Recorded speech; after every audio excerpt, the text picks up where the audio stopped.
capital joke there, Barry. Oh, you are a fantastic companion. Oh, hello there, everyone. Good evening. I am Escanor teching. Remember Escanor from the hit anime Seven Deadly Sins? He's the one with the giant axe. Yes, of course, for I am just a humble bartender. But I'm also the Lord of the Sun! You will bow before me! I broke the axe. I dropped it a while ago. See, there's this really cool handguard that goes over the axe with the spikes, and I dropped it, and now there's duct tape on it, but whatever, it's fine. Okay, so, the reason I am dressed up as Escanor, of course, is because today we're going to be talking about Kuma's Bible. I'll connect the dots in a moment here. Don't worry about it. Okay. So, Kuma worships the sun god, Nika. Right? Correct. Absolutely. We see this very clearly in the story. The church that Kuma preaches at had a big cross with the sun right smack dab in the center of it. And so, sun god, obviously. Also, he was taught about the sun god from his father, Clap, at Marijois before, bad stuff happened and he died. And so, that's the idea with Kuma, okay? And also, in the last chapter, chapter 1100, he was heading to the place where the person that has the power of the devil fruit that embodies the sun god is at. Will that lead anywhere? Oh, I guess only time will tell for that one. But we'll have to wait and see. Okay, so my question is this.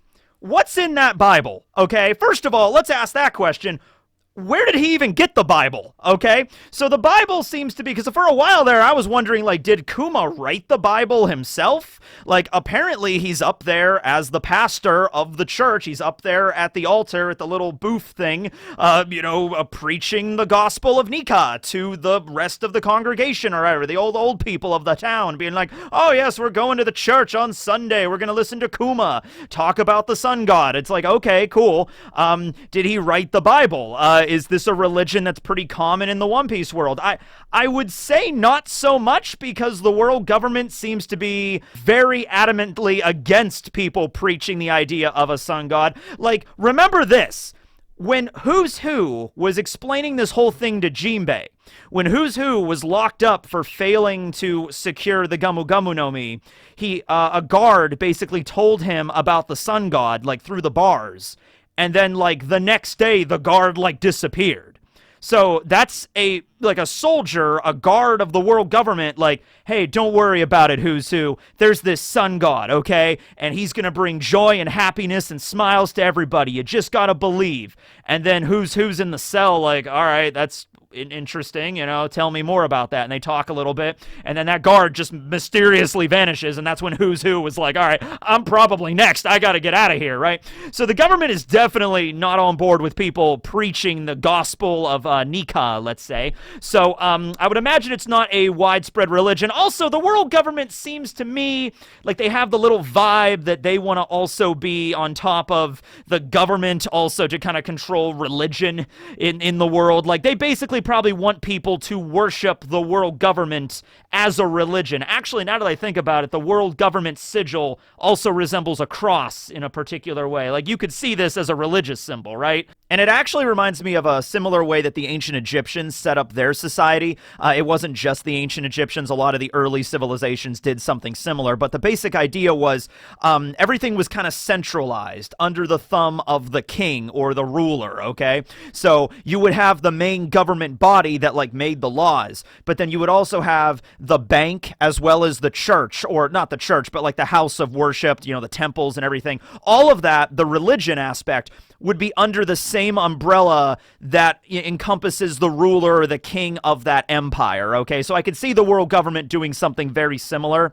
I don't think you could just go to a bookstore in the One Piece world and be like, yes, where is your selection of holy texts and Bibles for various religions? I think the bookstore owner would look at you and be like, you wanted a book on how great the world government is? Wow, we have a great selection over there in aisles 2 through 5. Just play along their listening.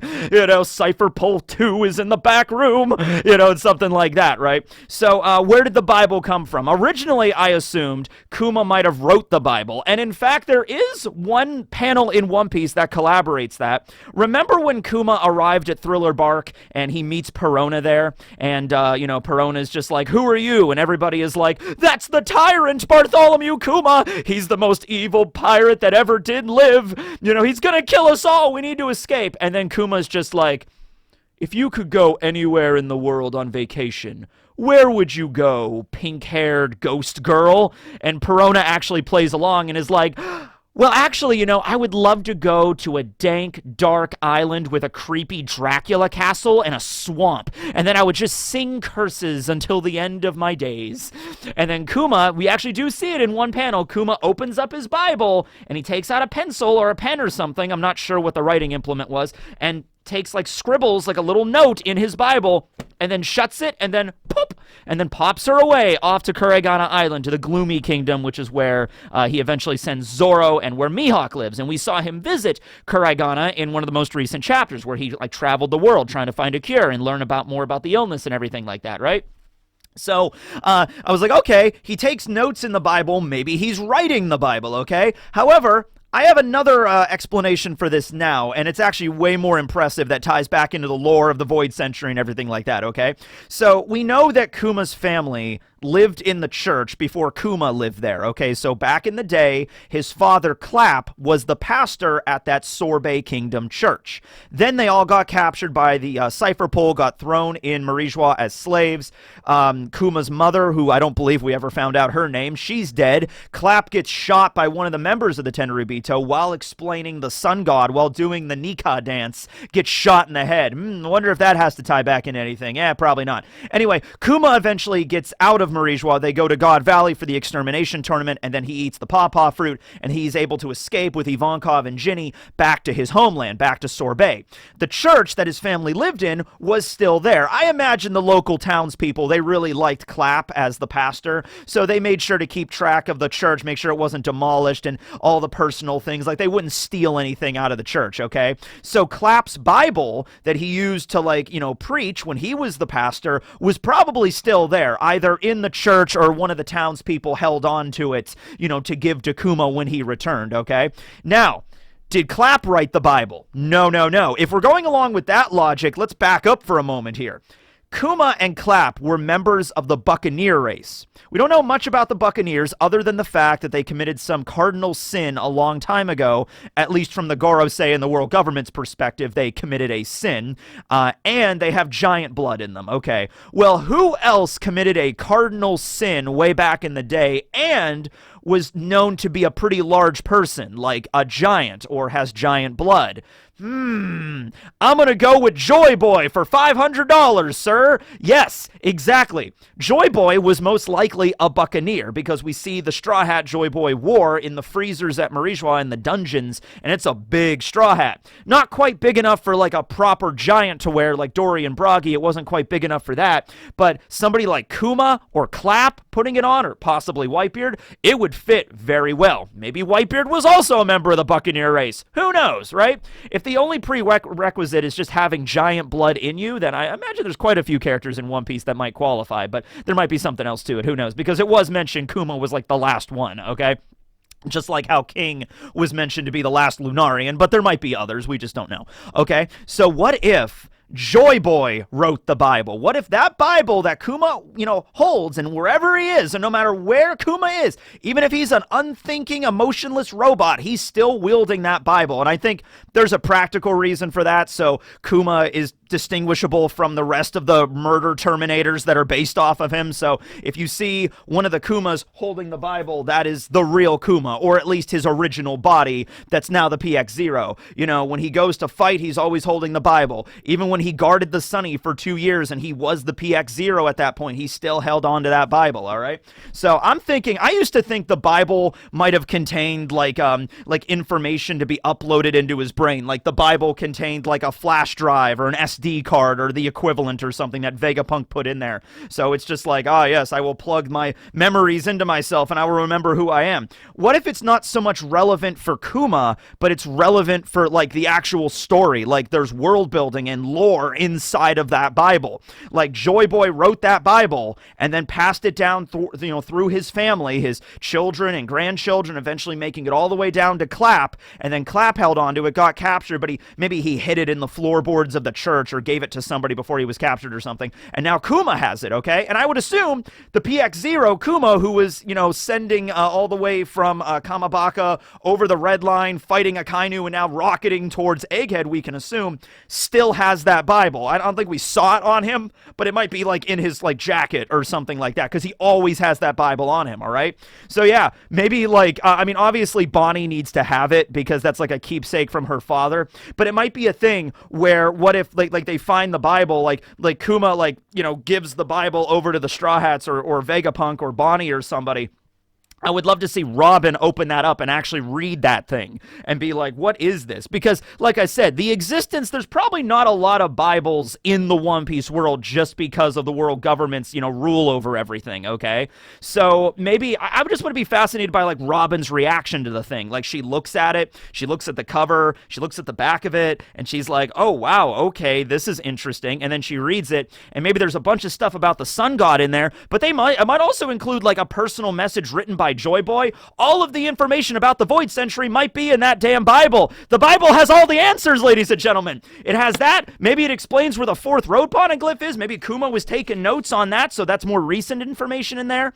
Maybe not just necessarily on the sun god Nika, as if like, because we're assuming that's like a monotheism kind of thing, like just one god. There might be multiple gods. Like that Bible might be like an anthology or a collection of a bunch of different gods. Maybe there's like a pantheon of gods in the One Piece world. In fact, that honestly makes the most sense because Luffy is the sun god, and now we also have Saturn, who's some weird demon eldritch thing, who is Saturn, and the other Gorosei all are named after planets, okay? So there might be a total thing where, like, maybe there's actual gods in the One Piece world. There's a pantheon of deities, okay? I know Oda doesn't go into that too much, but now he is, so whatever.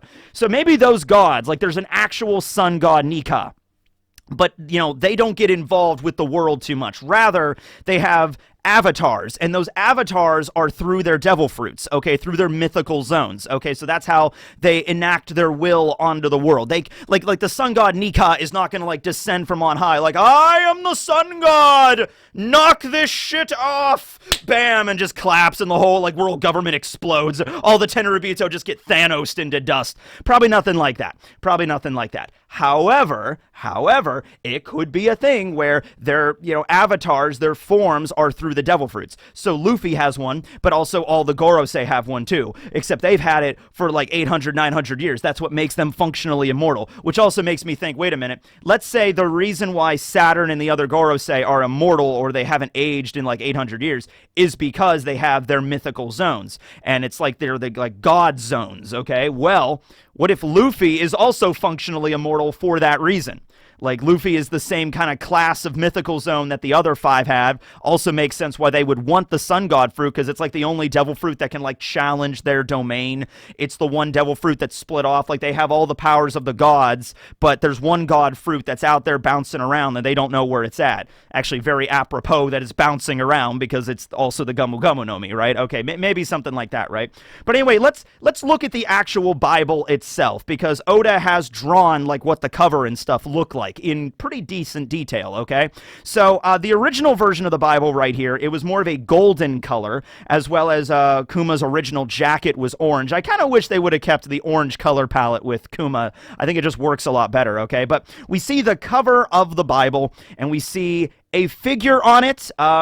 I would immediately assume it's some kind of goddess. However, we're not really sure. They have a very slender face, and they're wearing some type of like toga or like ceremonial cloth or garb that covers up their arms and the rest of their body. So we're not really sure on their sex or their gender for that matter. It could be sun god Nika. Could be. Nika is almost always referred to as using male pronouns, but we're just not really sure of the sex or the gender for this character, okay, on the cover of the Bible. Now, a lot of people have compared this figure, though, to a goddess, specifically Libertas. okay? Libertas was the Roman goddess of liberty. And the reason a lot of people compare that figure to Libertas, or rather is the Statue of Liberty. So the Statue of Liberty is modeled after Libertas, liberty enlightening the world. That's the giant statue that was gifted to the United States by France in 1876 for the 100-year anniversary of the country, the centennial, right? Okay, so it's there, and so a Statue of Liberty is based on Libertas, okay? I was just like, wait a minute.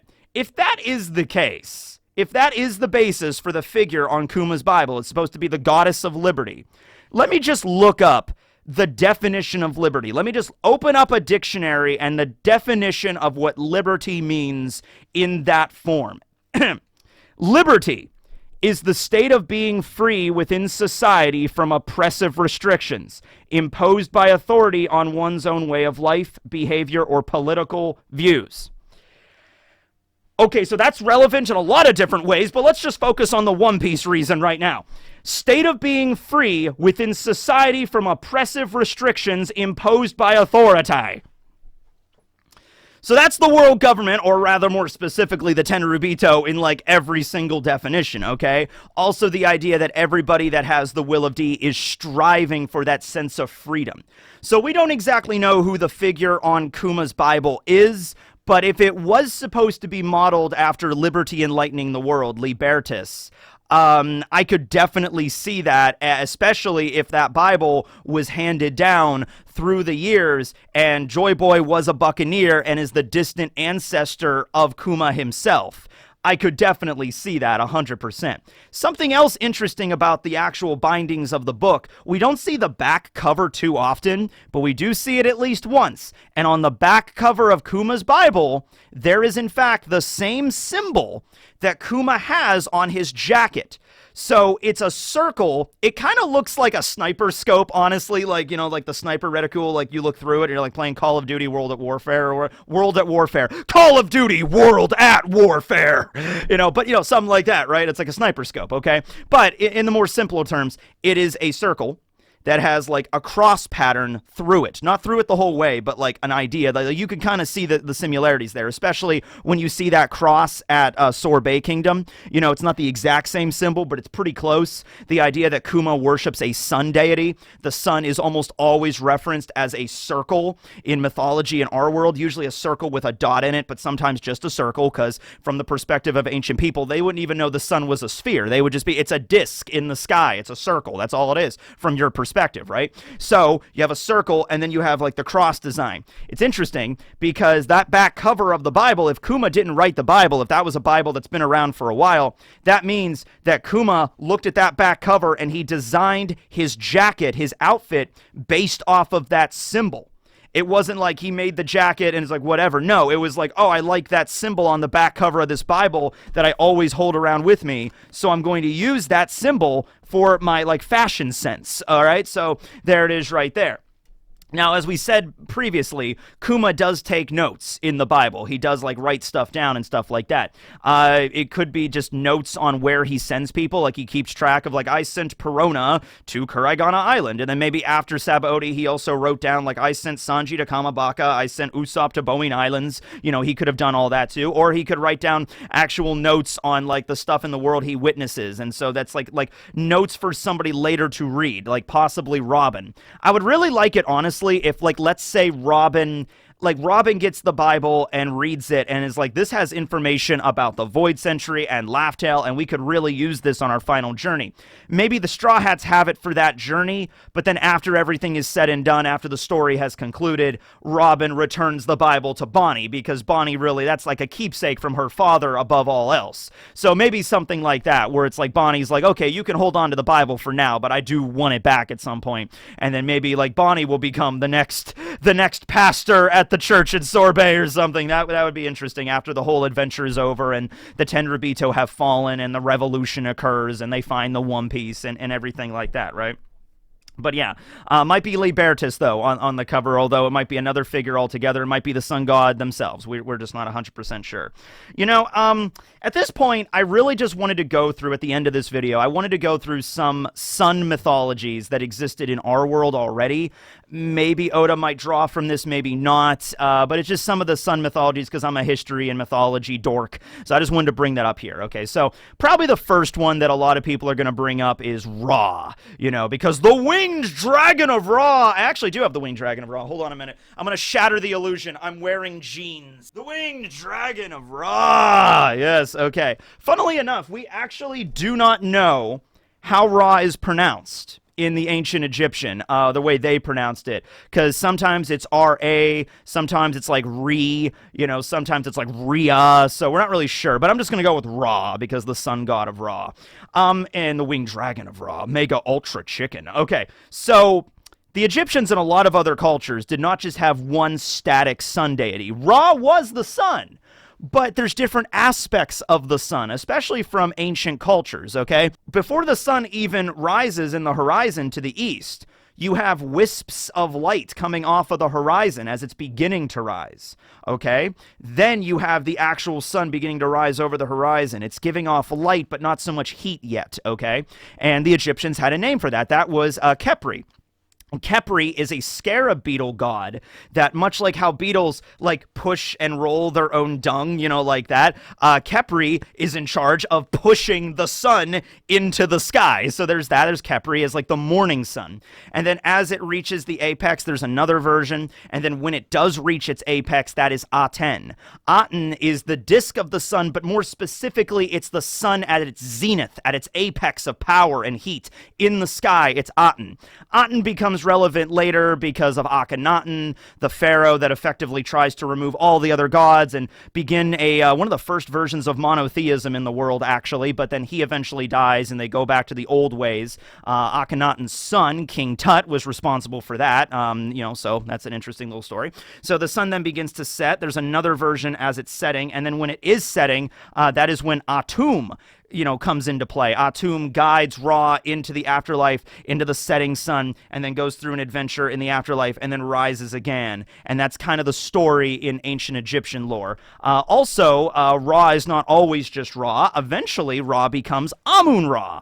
The story there is not that interesting, so I'm not going to tell it. Actually, it's very interesting, and I'm going to tell it. I'll tell it really quickly, okay? So, a while back, there was a group of people called the Hyksos, and the Hyksos were invading Egypt, okay? And they had crazy technology that no one had ever seen before, like horses. The Egyptians had never seen horses before. And chariots. Chariots, they had wheels, and they could run people down. They were really scary, okay? So the Hyksos invaded Lower Egypt, which is actually northern Egypt, but, whatever. They invaded the Nile Delta, okay? And they started to slowly invade the area of Egypt along the Nile, okay? And it wasn't looking good for a while. They were really taking over, okay? Then, Ahmose the First was living in Thebes at the time. Ahmose the First, who was the pharaoh at the time, was in Thebes, and he was like, no, we will push back the Hyksos. Now, the Hyksos had been attempted to be pushed back by Ahmose's father and grandfather. They had led to some campaigns to push them away, but it was Ahmose the First who was the man that finally managed to expel the Hyksos from Egypt properly, okay? Now, each of the cities of Egypt had a patron deity,